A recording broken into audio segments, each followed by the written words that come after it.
Assalamualaikum warahmatullahi wabarakatuh. Para pemirsa, mari kita melanjutkan mengaji memahami isi Al-Quran. Yang dibaca suratnya masih surat Al-Kahfi, yaitu juznya juz 15. Ayat yang akan dibaca yaitu ayat 22. A'udzubillahi minasyaitonirrajim. Bismillahirrahmanirrahim. Sayaquluna salasah rabbuhum kalbuhum wa yaquluna khamsatun sadisuhum kalbuhum rajma bil ghaib wa yaquluna sab'atun wa saminuhum kalbuhum kul rabbi a'lamu bi iddatihim ma ya'lamuhum illa qalil wala tumari fihim ila miro'an dohiro wala tastafti fihim minhum ahada sayaquluna salasah. Nanti ini Nabi Muhammad beritahu, Allah memberitahu kepada Muhammad, nanti orang-orang itu akan mengatakan Muhammad, setelah ada peristiwa Al-Kahfi diwahyukan kepada Muhammad, disampaikan pada umat Islam itu, lalu mereka itu nanti ada yang mengatakan bahwa penghuni pemuda Kahfi itu salasah, itu ada 3 orang katanya, Rabi'uhum kalbuhum, dan yang keempatnya yaitu anjingnya. Itu ada yang mengatakan begitu, besok akan mengatakan begitu. Orangnya 3, 1 anjingnya, jadi 4 dengan anjingnya itu. Wa yaquluna khamsatun sadisuhum, ada yang mengatakan bahwa penghuni Kahfi itu 5 orang, dan yang ke-6-nya yaitu anjingnya itu. Jadi orangnya 5, anjingnya 1 itu.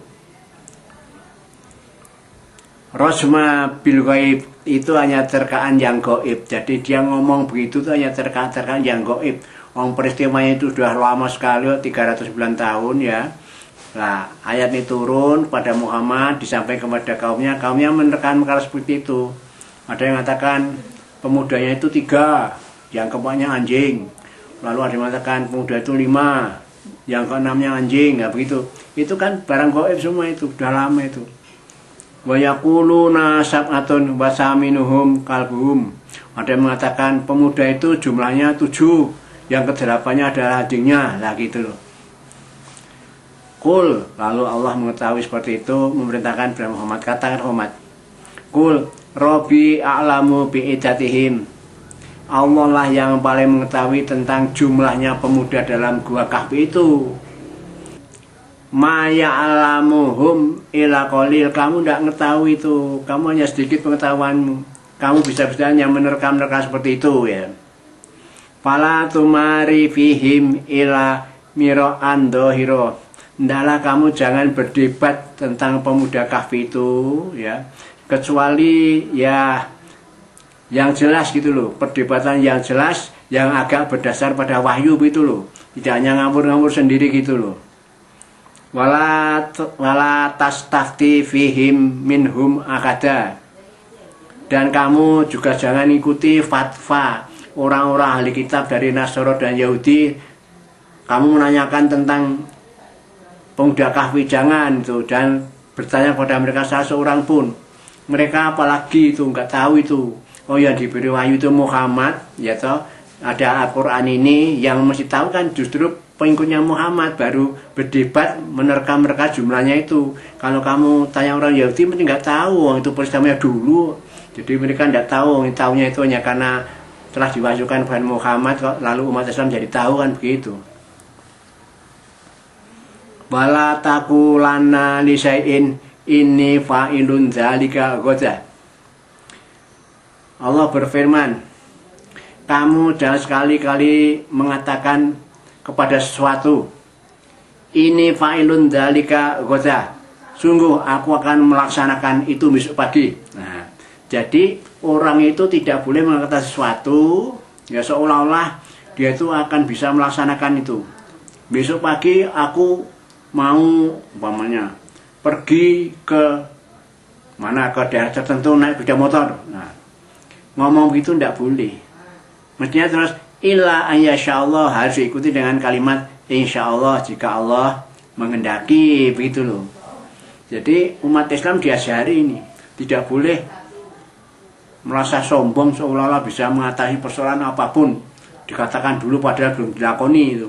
Saya nanti begini, tidak boleh.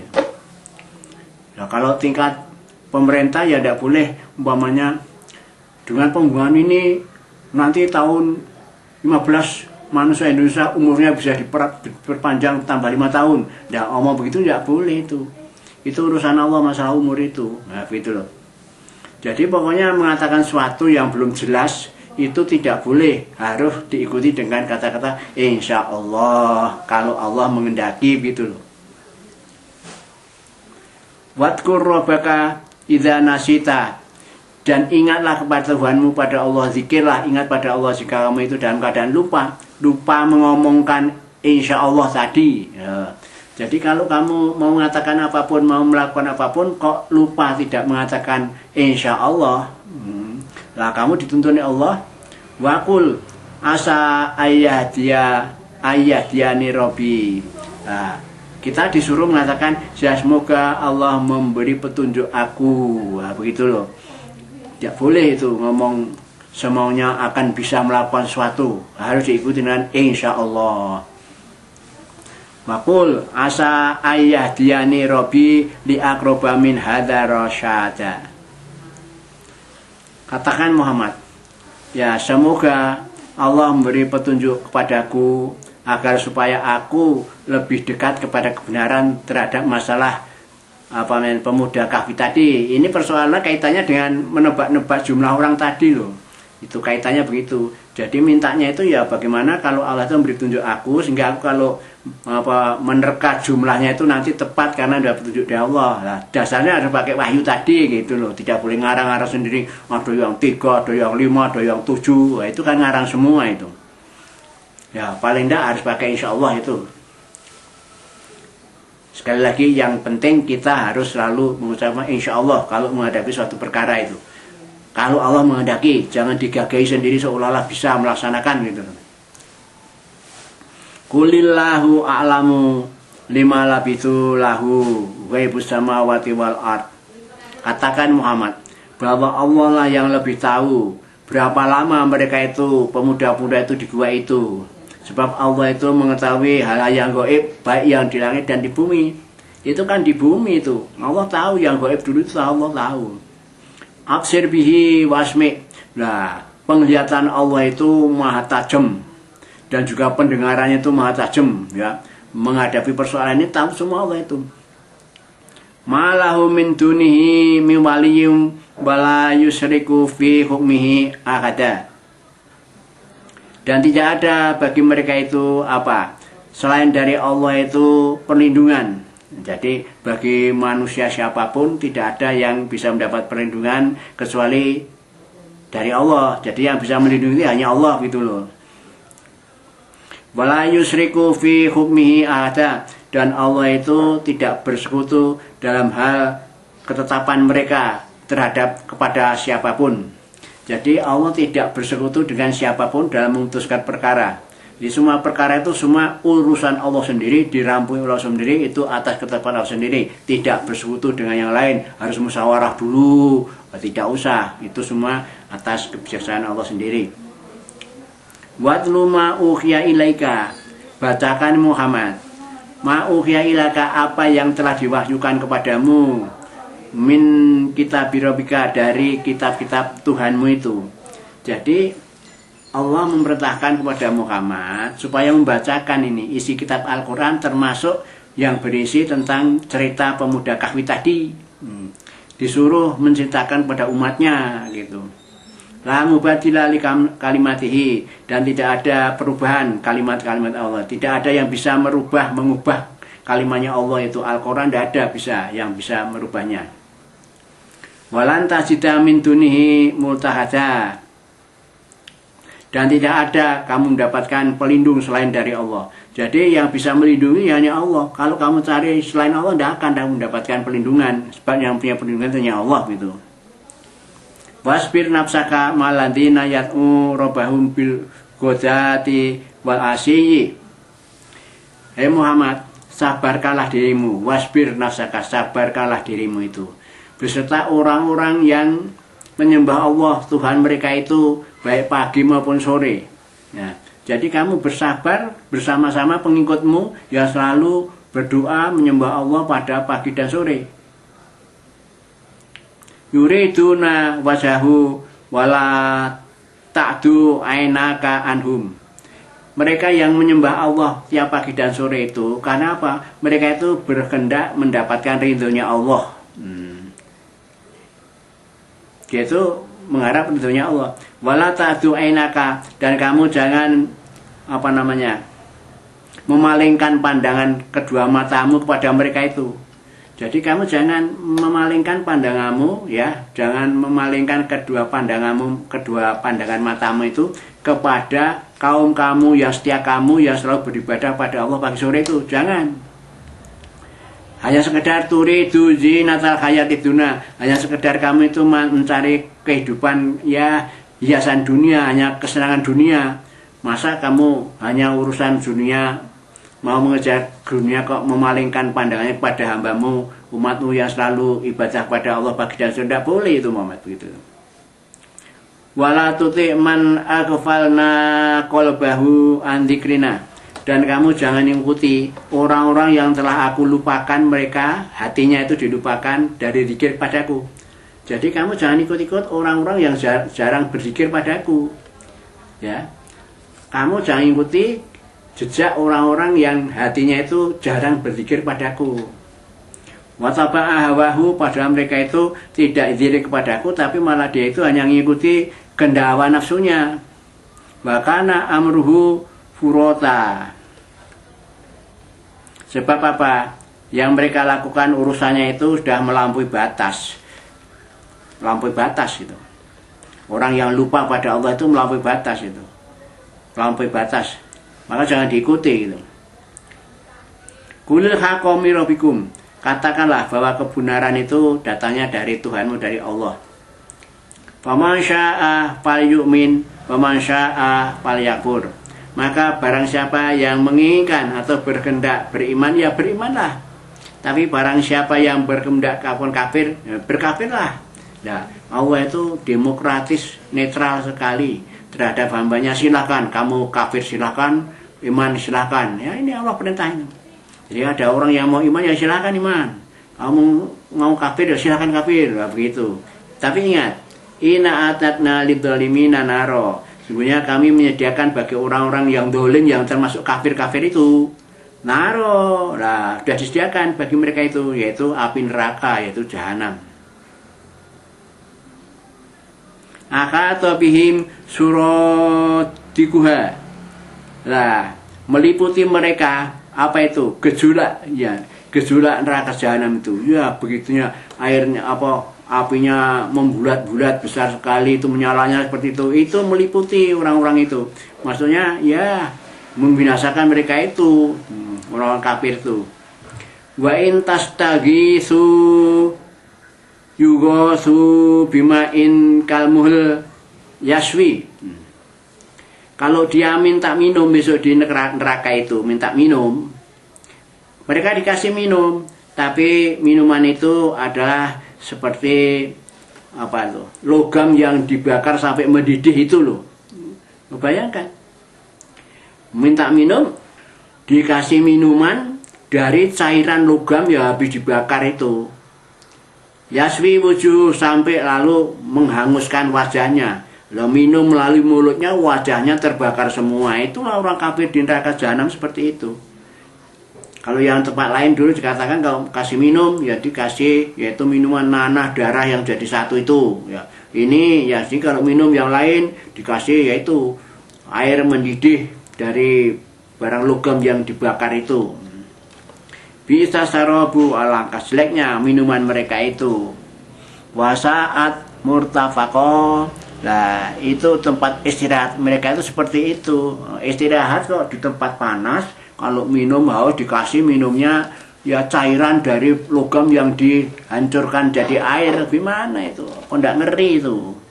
Makanya kalau orang yang mendengar isi Al-Quran seperti ini, kalau dia itu merasa kok tidak mengikuti ajaran agama Islam, besok kamu akan diperlakukan seperti itu loh. Hati-hati tuh, harus mikir-mikir dong. Innalladzina amanu wa amilus sholihat, sesungguhnya orang-orang yang beriman dan beramal soleh. Amal soleh itu berbuat kebajikan dalam rangka melaksanakan Al-Quran, melaksanakan perintahnya dan menjauhi larangannya, ikhlas lillahi ta'ala, dan syaratnya harus melalui syariat Rasul, ya sesuai ajaran Rasul begitu loh. Inna lanudhi'u ajra man ahsana amala, sungguh kami ini Allah tidak menyia-nyiakan pahala orang-orang yang beramal baik, yang berbuat baik, yang beramal soleh, tidak disia-siakan semua. Tadi sudah dijelaskan, semua amal itu orang itu dicatat di dalam catat amalan yang digantung di depan lehernya itu, di dadanya itu kan, gantungkan di lehernya itu. Ulaika lahum jannatu adnin tajri min tahtihal anhar. Nah, orang-orang yang iman dan amal soleh itu bagi mereka diberi pahala yaitu surga. Yang surga itu mengalir di bawahnya itu sungai-sungai.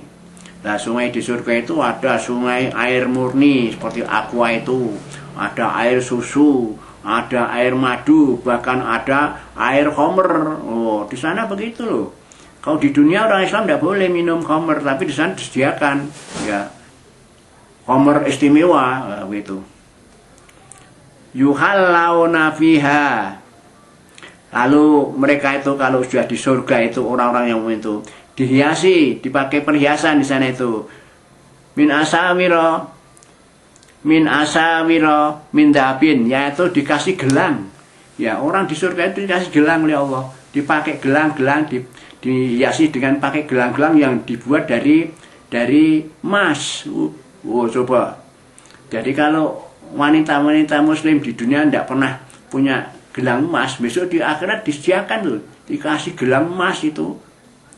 Wayal basu nasyaban hudro, dan besok orang-orang di surga itu dikasih pakaian, yaitu pakaian yang warna hijau. Loh, ini orang yang cinta surga itu seneng yang hijau, sebab besok itu pakaiannya di sana aja warna hijau.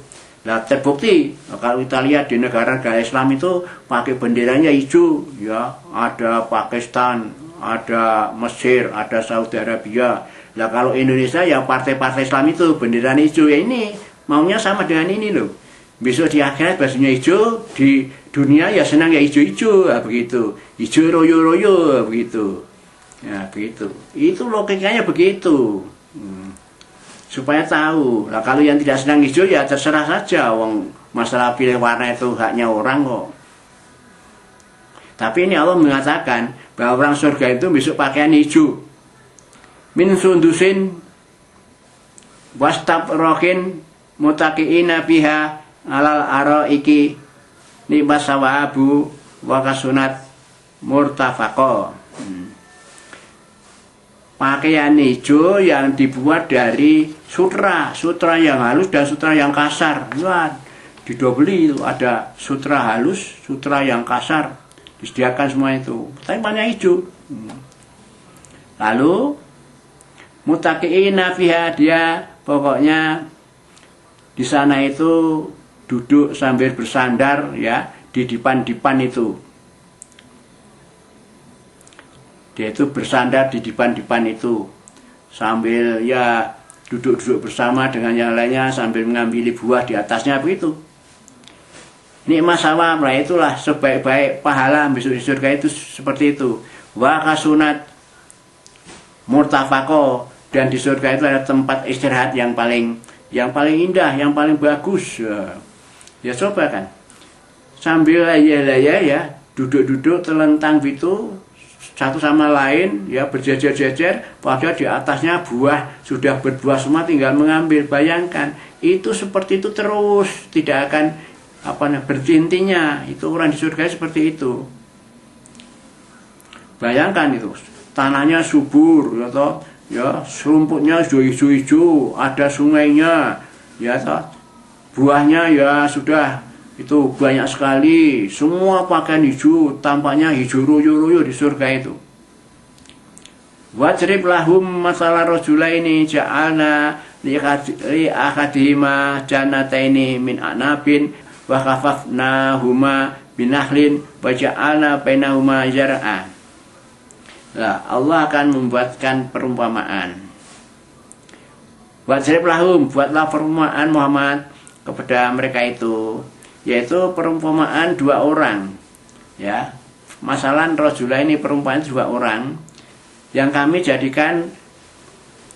Kedua orang itu salah satunya itu mempunyai janatain, punya dua kebun.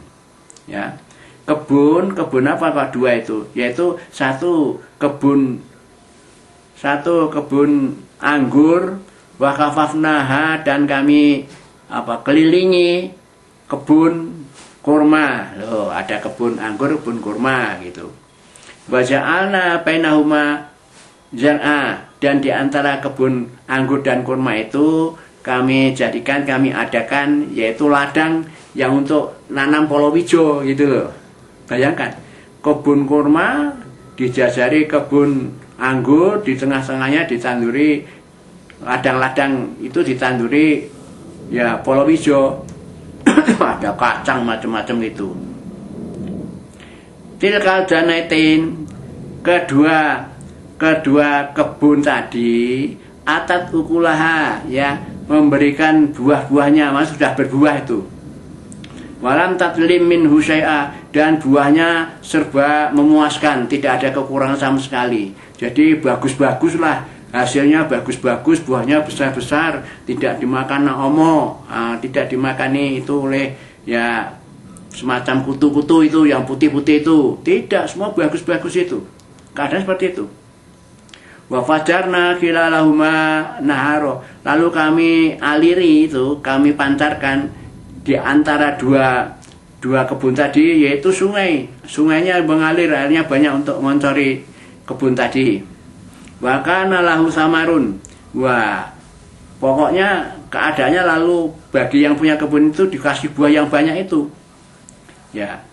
Faqala li sahibihi, lalu orang yang punya kebun ini berkata-kata dengan saudaranya.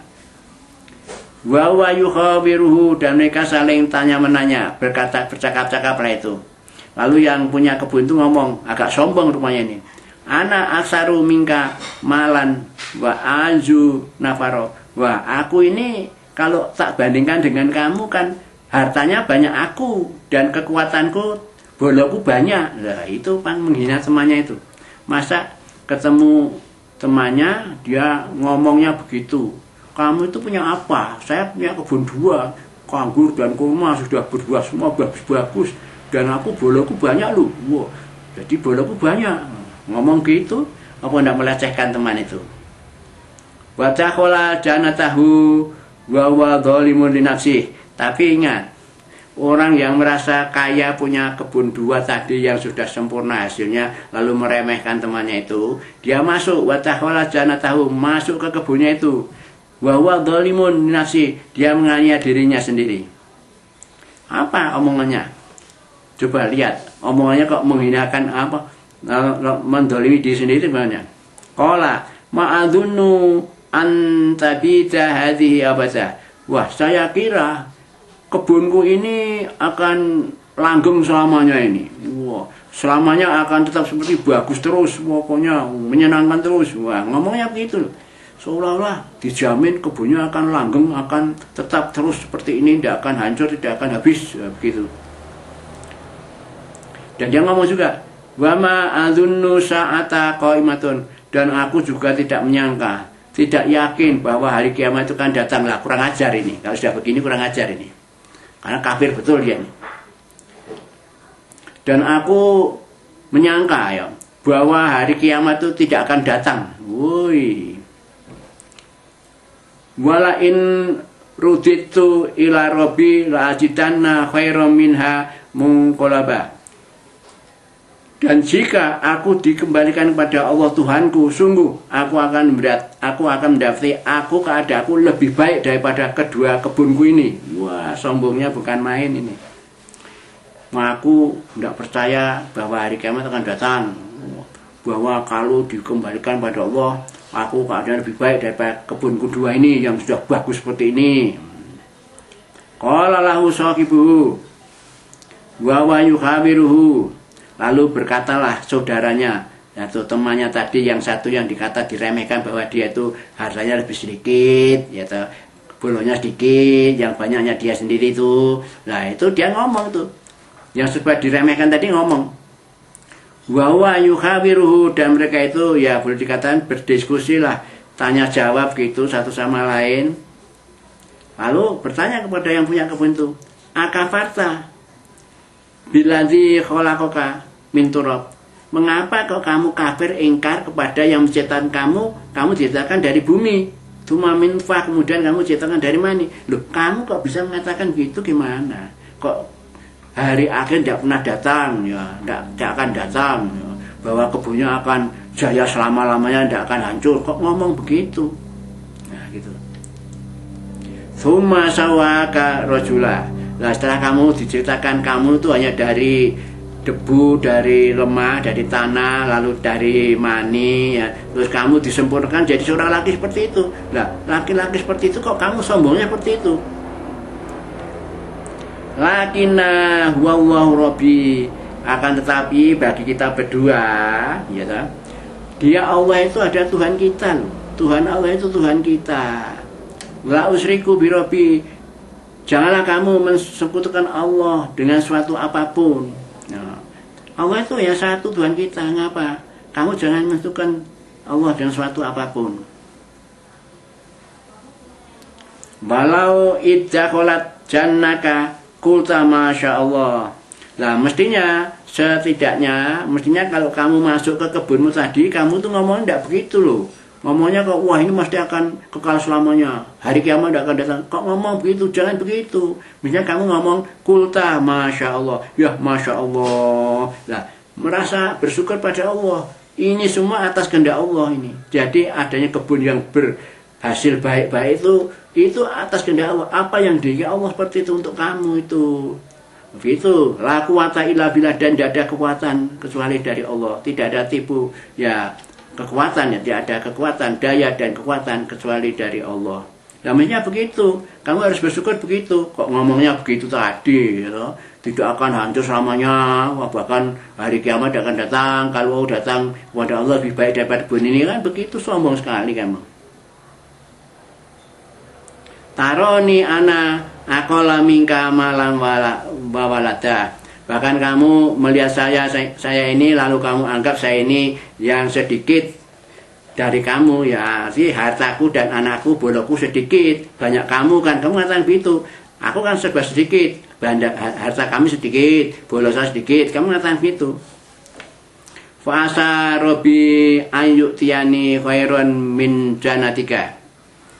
Ya, mudah-mudahan Tuhanku Allah mendatangkan kebaikan pada kebunmu itu.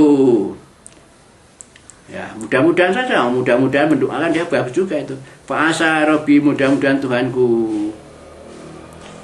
Ayo tiani. Oh, ini omongnya orang yang sombong tadi. Fa'asa, mudah-mudahan Tuhanku mendatangkan kepada kedua kebun itu lebih baik. Ya. Min janatika, dari kebunmu. Nah, gitu. Wa yursila 'alaiha husbana. Lalu akhirnya Allah mengirimkan itu, pokoknya kebunnya itu dibinasakan, itu hancur semua, itu datang dari langit, ya ada air, ada angin kencang, semua hancur semua itu. Fatus bika soidan, akhirnya menjadi dedel semua itu, tanamannya itu, yaitu anggur sama kurma itu hancur semua, lalu tinggal puing-puingnya, lalu tanahnya itu rata menjadi licin, habis semuanya.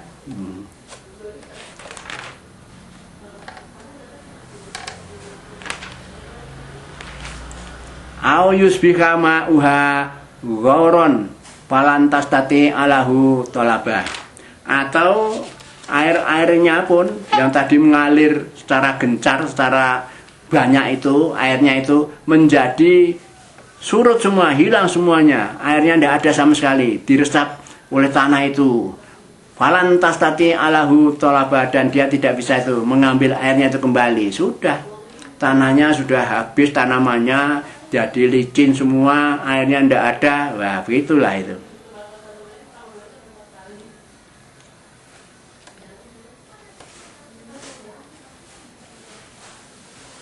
Lah maka wa kita bisa marihi fa asbaka yuqallibu kaifaihi ala ma anfaqa fiha wa ya khawiyatun ala urusiha wa yaqulu ya laitani lam usrik bi rabbi ahada.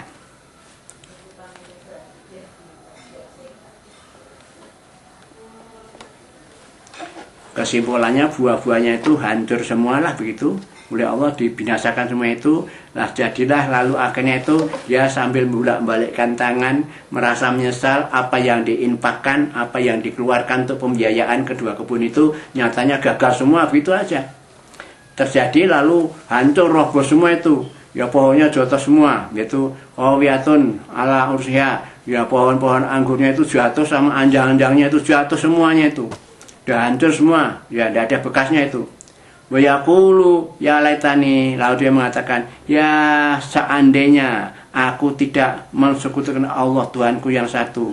Dulu kok aku begini ya, seandainya aku tidak mensekutukan Allah pada suatu pun, aku tidak akan mengalami seperti ini. Dari penyesalan, dia menyesal seperti itu. Dia menyesal seperti itu. Ya sekian dulu. Itu kalam. Assalamualaikum warahmatullahi wabarakatuh.